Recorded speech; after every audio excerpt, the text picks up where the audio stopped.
Back to the Money Hill, your number one Call of Duty podcast with a betting focus, taking you through all the matches and majors of the 2022 CDL season. Ladies and gentlemen, of course, we are in the midst of Call of Duty Champs, which is, as people refer to it, the big one. I'm fortunately back here with Chris, recording on the morning of, day 3 now? It's about to be day 3. You know, timing doesn't work out the best for our co-host, Nikita. We'd love to have all 3 right now, but... it's been a hell of a champ so far. I think his computer is also just absolutely torched. Yeah, it is torched as well. He might have been able to make this one, but I think his computer's doing rough right now. So that's unfortunate. Trying to get that resolved and get a good episode to you guys out for finals as well. Computer didn't have the vaccine. Because by the conclusion of today, we're going to have only teams one left. Yeah, we're only going to have one match remaining. And I'm not really, I'm not convinced that I have the answer as to who that's going to be, especially the way things are shaking out right now. However, day 2... I feel pretty good about it. I feel pretty good about this.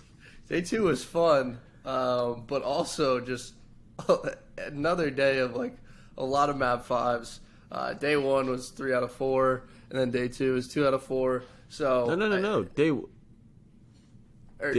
was 4 out of 4. Yeah. And then day 2 was 2 out of 4. But dude, it's been for a minute there you were 5 out of 5, and then you were fucking 6 out of 7. Yeah, you were. I mean, it was also Breach at a point was close to pushing that to map 5, and then kind of Ultra got it together a little bit. Which, I mean, we can reflect on all of these matches as we talk about the next ones coming up. Yeah. And our 2 remaining winners bracket teams, as it stands, 1 match away from finals, 1 match away from playing for that trophy. Atlanta Faze and LA Thieves. Yep. Another, just another matchup where they're lining up into each other, which I think we've seen, honestly, a pretty decent amount of recently. Obviously, Thieves took down Subliners to actually win the last major, but at one point they had to take down Faze to get there in the lower bracket. So we'll see how that plays out. And then remaining on the lower side of the bracket, OpTic New York playing, I think, first today, and then Surge and Ultra playing second. No. Other way. I have it flipped. Yeah, sorry. Yeah. Ultra Surge playing first today, and then OpTic and New York playing second. So let's reflect a little bit. Let's do it. Let's talk about what we've seen so far. 2 teams are gone, right? 2 teams are completely out. Royal Ravens, team that was in 3rd from the season, gets bounced twice, back-to-back. Surge 3-2, and then Subliners 3-2.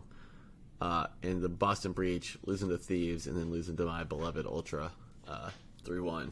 I think Boston were the worst team at the tournament. I said this to you before we started recording. I'm not entirely surprised that it's kind of come to an ugly end in that they got double first rounded. And I'm also not entirely surprised that it was London. That's the other team that it happened to. Because they get reverse swept, right? They go up 2-0.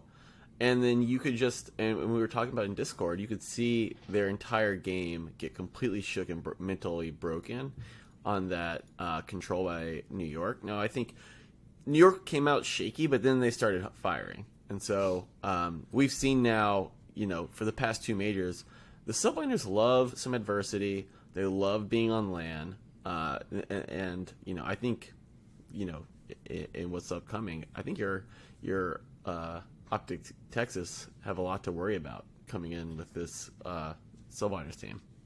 I'm not sure where I I agree, and I think they're also... I think a lot of how they play hinges on what is carrying them through that day and what they're playing well on a given day, and then also building momentum off of that. I think it's going to be an extremely interesting series between the 2. It's going to tell you a lot about either team moving on. And honestly, I think that one of these 2 teams could win lower bracket altogether if they are to put on a good series.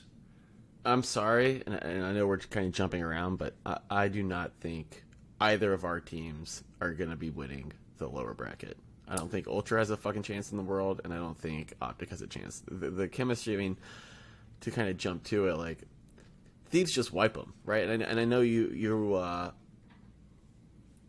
of our two minds, right? And again, I know we talked about this before, but when you get that dismantled, maybe you say, you know what, we just didn't have it today, and so then it's easy to kind of forget and go on. But the way that they got dismantled, the way that they just were absolutely getting torched, missing shots, just not able to fucking get it together. Well, they weren't really hitting, like, they weren't winning ones, and I think that is, like, fundamentally just part of the game, is being able to win a one-on-one here and there at least, and, like, get somebody straight. Yeah. It's there were some moments where I was like, wow, that's really bad timing, and, like, right. Some things just aren't lining up. Like, this isn't meant to be. Yeah, at the same time, they got fucking dismantled in that hard point, and where I kind of stand on all this is, like, I like the creativity to go out and be like, hey, let's play the one Gavutu. They haven't played it in a while because teams will not play them on it, and that is the reputation. So, like, maybe it's rusty. Maybe we can kind of catch a break here. And it's not even that. It's just, like, OpTic is also very good at Gavutu. So, like, squaring up against them shouldn't be a problem.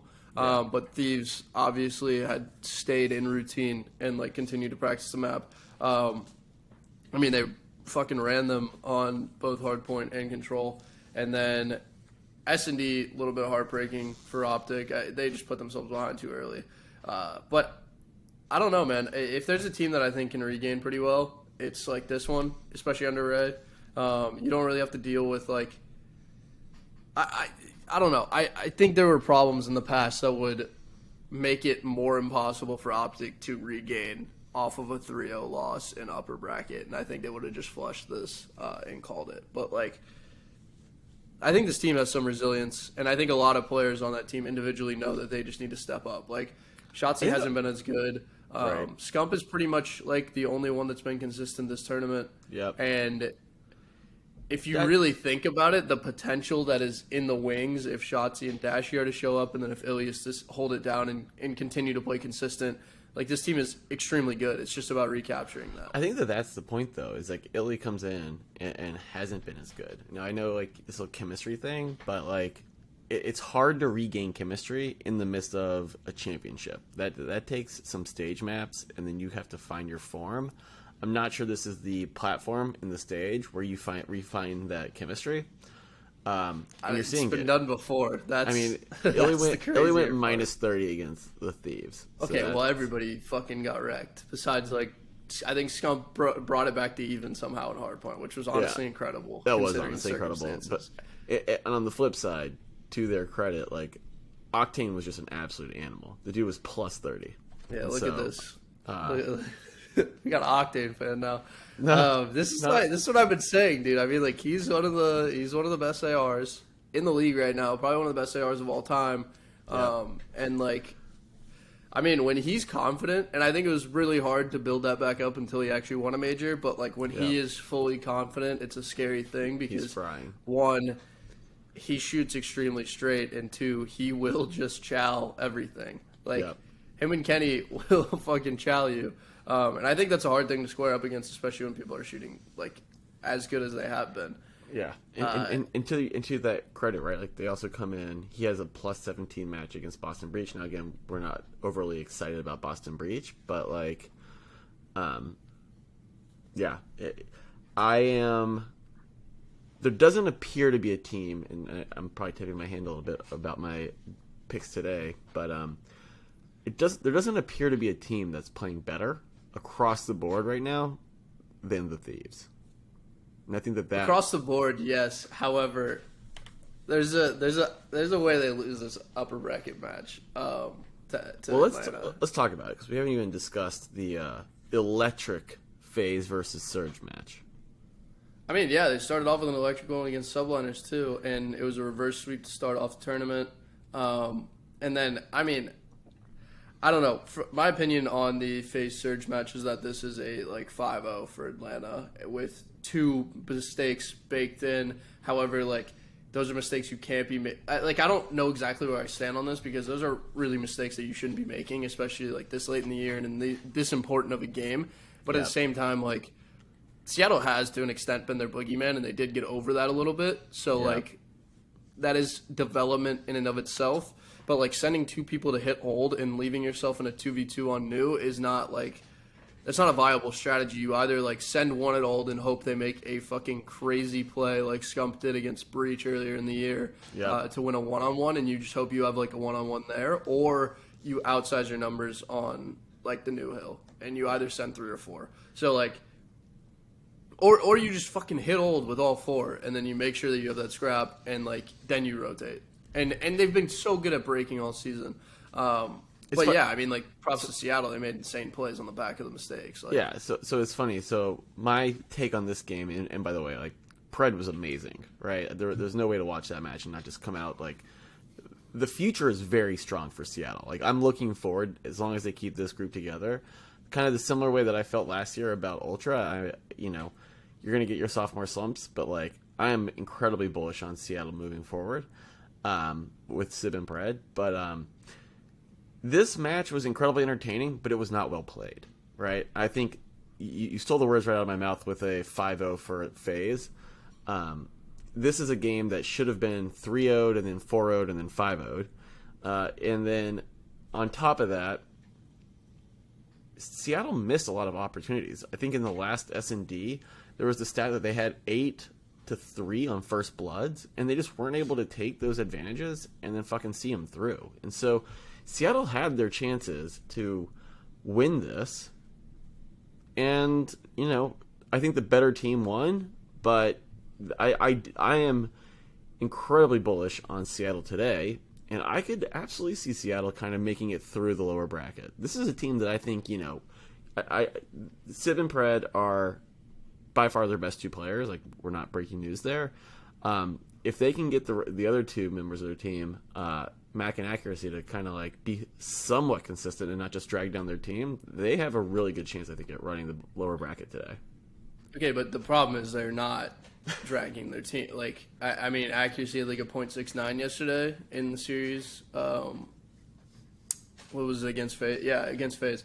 Like, that can't happen. And like, he's been getting backpacked pretty much through this tournament, and it's just not good enough. Like you need to step up and play alongside the 2 guys that have like fundamentally done their jobs the entire year and like played very good Call of Duty. Pred is like one of the hardest SMGs to kill just because of the way that he like routes after he gets a kill is like pretty insane.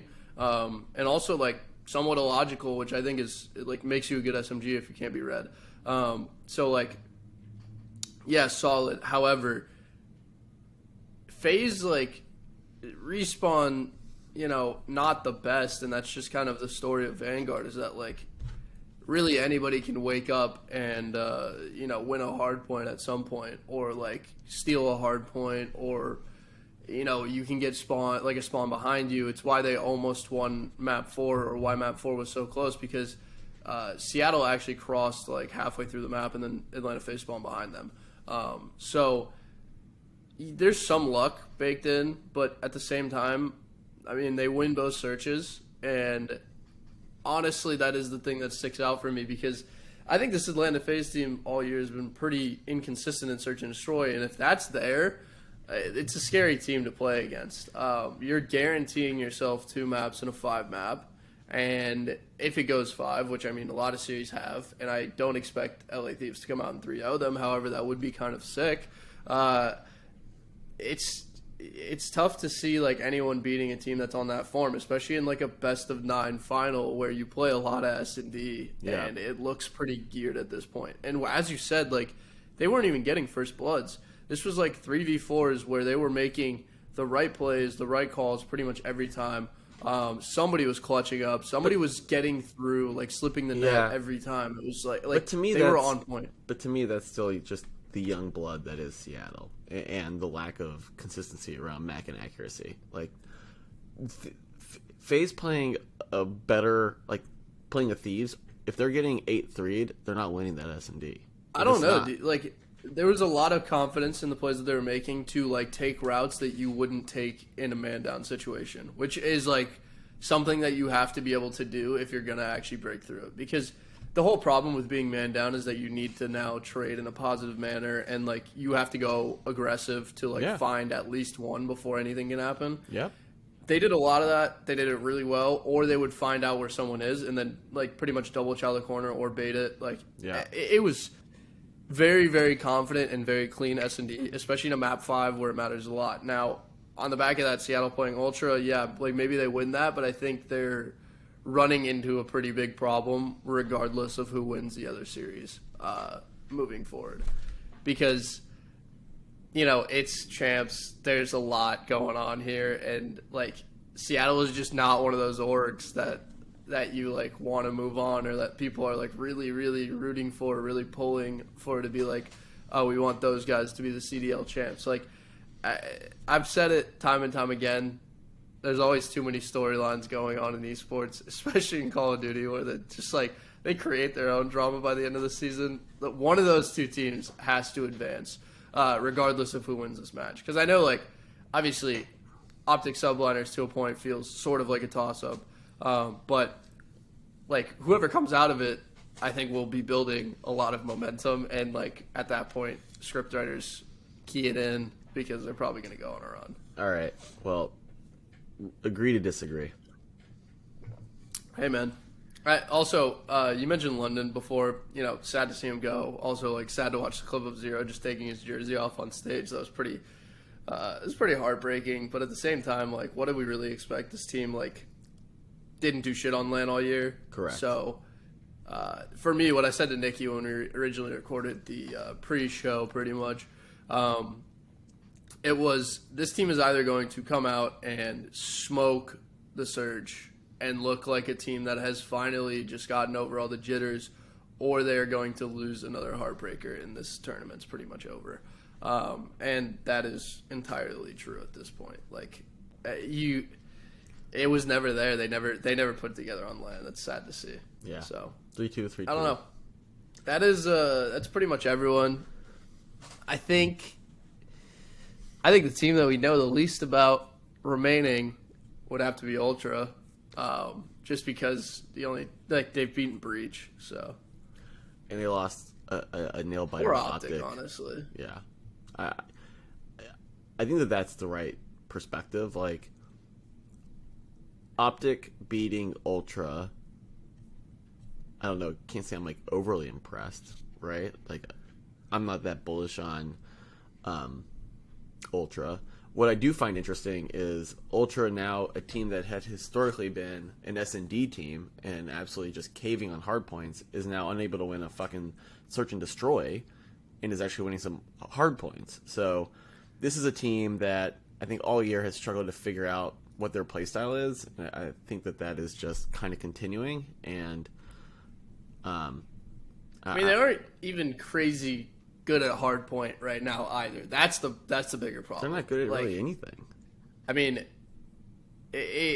yeah, they've won hard points like here and there. The two hard points they win are against Breach, like, mainly. So they won one against OpTic. Yeah, I know that too, but it was only by about 25 points. Yeah. And I remember watching, like, that map was a little bit of a nail biter as well.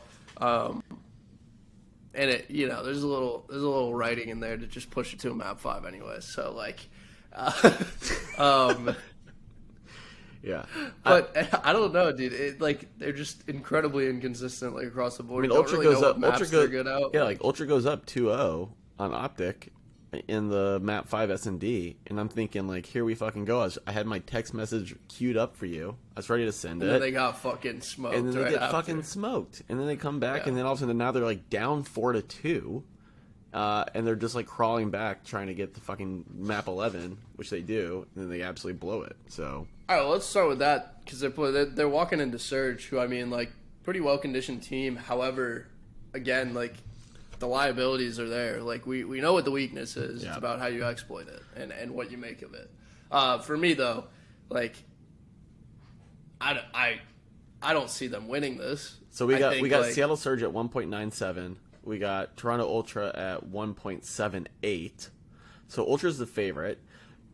I think at this point, I think at this point, I have to mention the over 4.5 odds for every single match. Over 4.5 at 2.37. So, like, that's just a fucking, you have to take that. I think if you're not taking over 4.5s for every match going forward, except for the finals, obviously, then you are just sleeping on some free money to be had. Like, you're always going to get over 2 odds. These matches are always tight.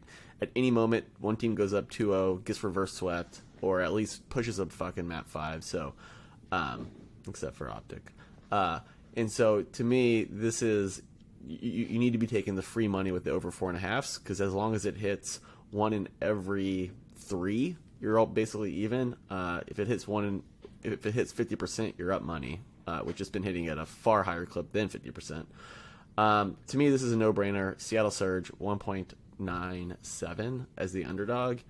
I love that value. I just don't trust Ultra, and they haven't been a trustworthy team this year. I don't know where the fuck you got Surge underdog odds, but that's like incredible. I would have taken them probably as a favorite as well. Even looking, a little bit at like a -1.5 situation maybe, but at the same time, that's not really hitting right now. I think the other part of that is you're going to see, to your point about the inconsistency of Mack and accuracy, like, I just don't know if they can play a clean, 3-0, 3-1. I think that they're going to have some missteps. It presents a way larger problem for them actually winning this tournament if accuracy does not play well right now. Because, Insight hasn't had the greatest year. He's been pretty good though. But you think about who else they can play after, and it's like Dashy, who's going to rip his fucking face off if he peeks and does not shoot him. Yep. And then Crim, who's playing, pretty solid Call of Duty right now. That goes without saying. So I don't know. It feels like it presents too much of a problem. And then the other SMG dude was like, yeah, Pred's hard to kill, but what if Mack is very easy to kill? It's, that's 50% of your power, your firepower on that front gone. Totally. I would agree though. I think Surge, if you have him at underdog odds, that's insane. But even individual maps here, I think once you know the map set a little better, you can probably pick out here and there. But if you see Surge on Bocage, I think it's worth taking them because they're pretty hard to beat on that map, especially Bocage hardpoint. And there's just a slight chance for me that Surge 3-0s them. I'm not even gonna lie. I promise you, Ultra won't be 3-0ing Surge. If I had to take one or the other, I would agree with you. Okay, but if they do, how do you reflect on that? I guess we'll talk about it. We'll talk about it tonight if it happens. But there's part of me is okay, the Search and Destroy has been inconsistent, so give that to Surge. But also Surge's hardpoint has been pretty good. They went toe to toe with Faze. I think they did capitalize. Ultra's control has been pretty good as well, though. But Surge hasn't been bad. They got fucking smoked by Atlanta, but Atlanta also Atlanta plays the most creative control in the CDL. Yeah. By a mile. Yeah. They They are willing to do things that might cost them rounds in pursuit of playing the game more efficiently. And they did a lot of that yesterday in Tuscan.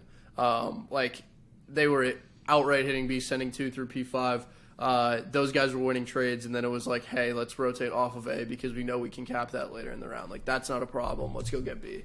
Now. Yep. I think Surge, when they're playing control, is just always trying to go for the kills. They're just trying to cap you. But when that's working, it works really well because it becomes kind of an anaconda situation where you're not getting out of it. Yeah. I think that's about all I've got for Surge Ultra, so we can move on to probably, I don't know. OpTic Subliners.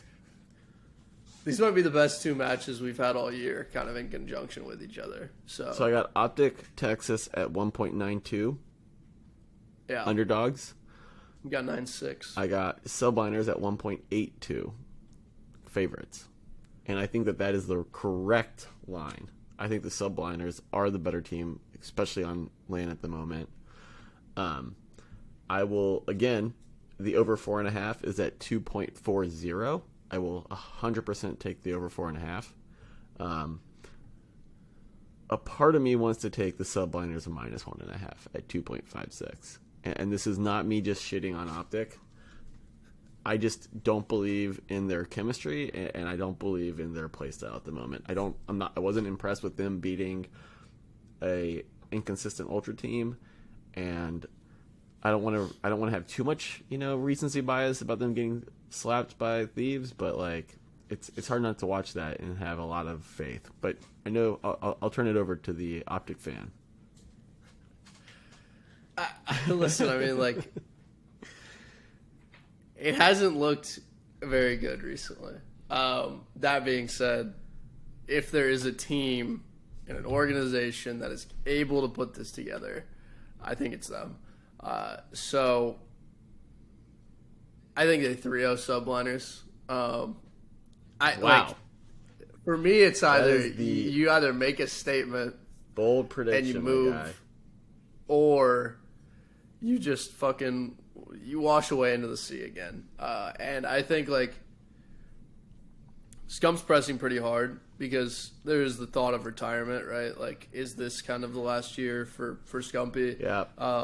But how is he going to get sent off by his teammates and things like that? There's a lot of pressure here for the entire team, which I think, can be an either really good thing or a really bad thing, depending on how you react to it. At the moment, it doesn't look very good. But, weren't playing LA Thieves for their lives, and also don't think they stepped up to the plate, like, confident to win that series. I think, like, there's not bad blood between the organizations, but at the time there was. Like, Hex and Nadeshot for a year after Nadeshot left, it was, like, not great. But you can't really ask for a better match, and I think they didn't show up to it. I think they know that. So, well, you can get get OpTic at -2.5 at 6.35. I think it's possible. It's just, if that happens, like, I think we're looking at, a team that we saw during Major 1. Because that would mean that all 3 of those game modes are clean. They know what they're doing. I'm going to obviously be watching, how they win them. Because you don't want to see, like, a control that's won on, like, lives in round 5 or something like that. That's not, like... You want to see them cap 2 points, win 2 offenses, win a defense, and get out 3-0. But, New York is also firing right now. So it's going to really matter, like, how they're able to handle Hydra. Honestly, Kismet at times has been, like, pretty good, and then Paulehx, I think, as well. But, I think it's going to be a great series. I've got this either going 5 or, like, 3-0 OpTic Texas. But, I think if it goes 5, it gets a little iffy. It could be like a 3-1 Subliners. I could just be completely off. Yeah, I like Subliners. I'm also a huge fucking biased. Yeah, I like Subliners -1.5 at 2.56, over 4.5 at 2.40, and I love the OpTic, or the Subliners money line at 1.82. That's reasonable. I don't disagree with what you're saying. Right. I have to be bought in on this. Yeah. And I am at this point. I would like to see them win, and I would like to see Scump retire in a fashion that is fit for the man himself. Right. That would be pretty cool. He does seem like he's a little bit less energy on the stage. It's hard, but by the way, we'll talk about. By the way, it's hard to have energy when you're getting slapped 3-0. No, he's always been like that, though. I mean, unless it really goes to a map 5, he's not like the most high energy individual anymore. Yeah. It's been like that for a few years. I also, we'll talk about this postseason, but it is, like, really sad to think about. And if you go listen to the most recent OpTic podcast, like, the iLLeY injury and what it actually did to what their season could have been is, like, it might be one of the bigger robberies that we've seen in Call of Duty. They were fucking firing. Yeah. And that injury starts during Major 2. So, like, there's a lot that can be said about, like, what this team actually could have been, and if anyone would have been able to catch them had they continued their momentum from, like... I mean, I remember we were sitting here back after Stage 2. We were like, is there another team that will... Like, who's going to come in second? Yeah. That's what it felt like for a time. Yep. Obviously, game changed a little bit along the way, but, like, not enough to where you're, like, confused. If they're able to bottle the Lightning back up, now we got an interesting champs, to say the least. I would love them to be in a final against either team in red. But that's going to depend on who gets sent to the lower bracket. So, Atlanta Faze, LA Thieves, final match of the day, winners bracket final. Obviously, both these teams are playing for a final. If I actually don't think there's a team out there that wants. There's not a team and there's not a player that wants it more than Cell. So there are at this point. Odds are dead even, 1.87 for each. Oh, I've got Atlanta Fizz at 2.04. Really? Yeah. Fuck. I would. Like heavily underdogs. Wow. Not heavily, but like heavily for who's remaining. If you're wanting to bet on the Thieves, then you can still get them at 1.87. Over 4.5 at a 2.45. Like, you just have to take that if you're watching this match. Like, that's a must take. I want to hear your perspective on this first, because I know who I'm going with. I know you're gonna pick LA Thieves. I am. That is correct. You know, if you said that at the start of the year, like, if I told you that we'd be here, sitting here talking about champs, obviously absolute Toronto Ultra Maxi on your end, and a Thieves hater at points this season, as you are willing to admit, hopefully. It's very interesting to think about that, one. Two, I mean, like, they have to win at some point, right? Like, FaZe has to win something. I've been saying that. If they don't, this is just like, I don't really know what to say about that. Now, here's where I get, like, this team this could be the tournament. Like, this is the time. aBeZy's been fucking frying, and he simply, like, throughout the year has been a fairly big source of, like, soreness if you're a FaZe fan. But it was especially Series 1, I think, that I'm reflecting on that he fried in. I was going to say, he got minus 12 against Surge. But I think if you look at, like, how it breaks out, he did what he could even when he wasn't, like, slaying in respawns. Because he had, like, I think an incredible Search and Destroy. Plus 4 Search. And plus 3 Control. He's been hurt when it comes to hard points. That's really where he's. But you're stacking him into, like, Rookie of the Year and Mack, who's there to just, you know, kind of bait for Pred. Yeah. But, like, I think he stands a much better chance against, like, Envoy Kenny situation. And, you know, that being said, the other MVP from last year is the other submachine gun player on that team. So counting on him to absolutely show up in this series, like, this has a Simp 4K in a hard point to clutch map 1 written all over it, or, like, Simp picks up 3 in control while he's one shot to win a round of control and push them to the brink and then throw them into a final. Something like that. What's been weird is Arcitys has been kind of their rock, right? And he has, like, probably the least talked about person over there.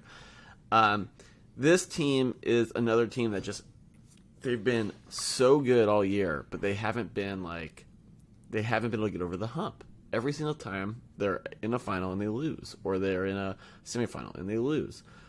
They need to clutch up in this. They will be in the final, whether they get it here or they go through the losers bracket. They will be in the final. And the question is, can aBeZy, can Cellium, can Simp fucking play a quality hard point? Because both of those hard points they should have lost to Surge. Like, that was not they did lose to Surge. You can't be fucking losing those. And then, you know, their control's quality, their S&D is pretty good. And so, I don't know, man. To me, and this is what I was going to say from the beginning, which is, I'm not sure there's a better team playing right now than Thieves. Like, these guys across the board are, you know, on fire. Their control, their hardpoint, their S&D, like, you are not getting. Octane is playing at a different level to what you were saying around his confidence. Absolutely just frying. You got Kenny and Drazah coming alive, and so they are a bit older, but so is FaZe, and so I'm ready to ride this LA Thieves train. You're right to an extent. However, like, I mean, FaZe is not just gonna roll over one, and, like, those aren't players that you can simply roll over. No. Like, the issue remains that, like, Cellium probably has 6 nerd spots for S&D still saved in a hard drive somewhere that he's willing to pull out when they're needed. This is a series where they're probably going to be needed at some point. They will plant the bomb for it. They will figure out how to set them up to do it. There are so many things on the side of Atlanta Faze, I think, that can break your confidence that they're able to do. And specifically, honestly, Cellium can do. Like, even when he's in a 1v3, 1v4, you sit there and you're like, if he gets one to start this off and there aren't 2 people nearby, like, this could easily be a lost round for the other team. He is, like, I mean, he should be the MVP. He's had an incredible season, but, like, honestly, none of them have had, like, a crazy highlight reel moment or, like, a crazy series where you're like, that is the same team. And I think there's a little bit of arrogance maybe coming in from LA Thieves here, and maybe a little bit of overconfidence. But that's what you need. I think they know they can beat But that's FaZe, what you need right now. I don't know, dude. It's not a team that you want to, like, be arrogant against. You want to be confident. You want to be like, yeah, we can beat them, but you don't want to overlook anything because, like, nobody has played S&D as clean as FaZe has. If you go back and watch that map 5, go look at, like, how they're defaulting into Surge, knowing that they want to get aggressive or knowing that they want them to force, like, certain angles, right? And you'll see you got Arcitys, like, top fire. He's overlooking Church. He keeps accuracy in a corner to push Simp through the middle of the map and put him in a different corner. And then you have Pred slide out to check bomb and somebody's planting. But Simp is right behind him, shoots him in the back, plant set up, 3v4. They just play post after that. So, like, those were happening across the board. They were singling players out. They were doing the right things. They know where you're going to be. The S&D looks conditioned as fuck. So real quick on that, because in watching those matches, it seems like every time Arcitys goes with the sniper rifle, it doesn't really help them. It doesn't have much of an effect. And every time, like, especially when it comes down to, like, a map 11, he's in the machine gun, and so, like, why the fuck do they keep putting them on a sniper rifle? Like, and by the way, it kind of feels the same for Octane. Like, I don't know how many snipes these guys are getting. I think Octane has, like, one of the best maps with the sniper this year. I think he got, like, 6 or 7. But it comes down to, like, it is a risk and reward in that if somebody peeks you and you get the bullet off, like, yeah, you've gotten pretty much what is a free kill, but I've seen a lot of hit markers recently, which sucks. It is, like, to a point, you know, you're playing that game of, like, yeah, if you peek me, I'm going to kill you, and we're going to be up a man. And this round is pretty much sealed at that point. Plus, we have, like, a sniper overlooking bomb. And you usually do it on outer angles. Only makes sense, obviously. Yeah. But it's a little perplexing because in a game like this, you can get melted in about like half a second. So it's not as valuable as, like, being able to snipe in Black Ops 4, which is kind of what Simp did. And he also wreaked havoc on teams. That man is, like, cold with a fucking sniper, which is what has always confused me about why Arcitys would be the one to use it.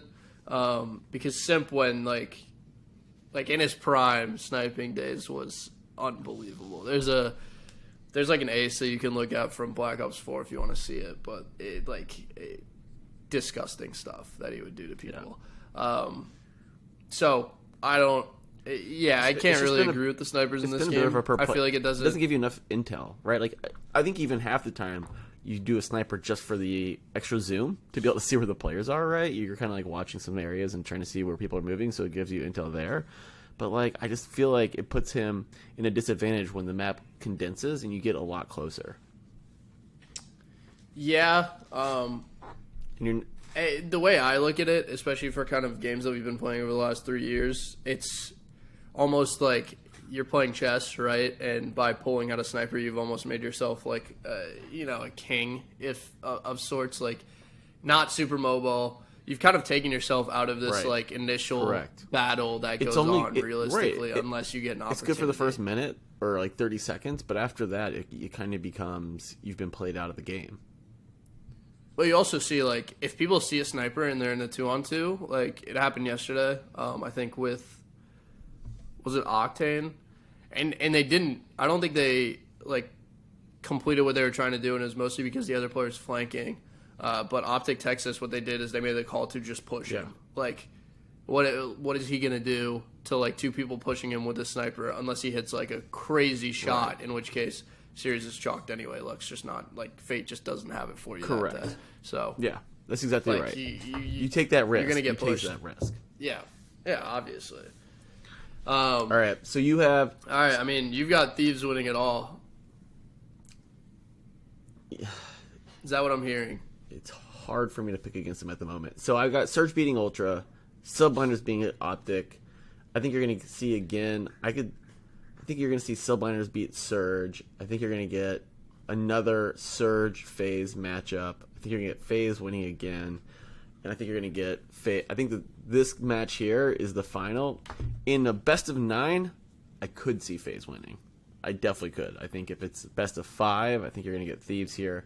I think basically all 3 matches are going to go. I think OpTic Subliners go over 4.5. I think Faze Thieves go over 4.5. I kind of see Surge beating Ultra 3-1. And for the final, I mean, maybe we'll jump on again here tomorrow morning before we have a final, just to recap and talk through. But yeah, I see the final kind of going to 8 at least. I think Faze wins this. Faze or OpTic? It's not. But OpTic, OpTic. it's gonna take a lot. Not OpTic. I mean, like, you want to say that, but at the same time, we've seen time and time again. All right, somebody. I'll see you here again tomorrow morning, and we'll see who's right and who's wrong. I mean, hopefully they're not out of it, because it would be another wasted year of watching Call of Duty for me. Not actually. I very much enjoy making content. Honestly, I love Call of Duty esports.